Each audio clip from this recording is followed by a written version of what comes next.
நீலகிரி மாவட்டம் குன்னூரில் தேமுதிக பொதுச் செயலாளர் பிரேமலதா விஜயகாந்த் படுகர் இன மக்களுடன் சேர்ந்து பாரம்பரிய நடனமாடி அசத்தியுள்ளார். பொதுக்கூட்டத்திற்காக குன்னூர் சென்றபோது தன்னை வரவேற்ற மக்களுடன் இணைந்து பிரேமலதாவும் உற்சாகமாக நடனமாடினார்.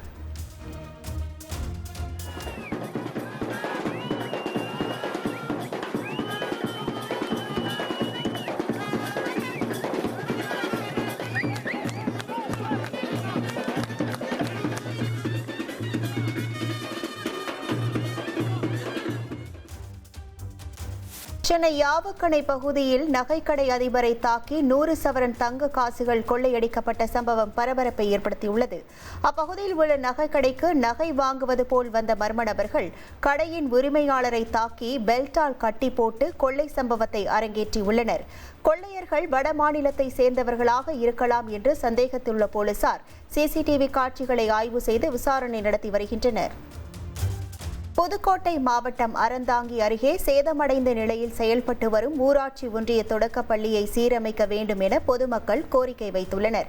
பள்ளியின் மேற்கூரை முழுவதுமாக சேதமடைந்துள்ளதால் தற்காலிக தார்பாய் மூலம் மூடப்பட்டுள்ளதாக அப்பகுதி மக்கள் வேதனை தெரிவித்துள்ளனர். இனி செல்லும் இடமெல்லாம் செய்தி. தந்தி டிவியின் வாட்ஸ்அப் சேனலை ஃபாலோ பண்ணினா செல்ல இருக்கும் இடமெல்லாம் செய்தி. இதோ QR கோட் இப்பவே ஸ்கேன் பண்ணுங்க, ஃபாலோ பண்ணுங்க.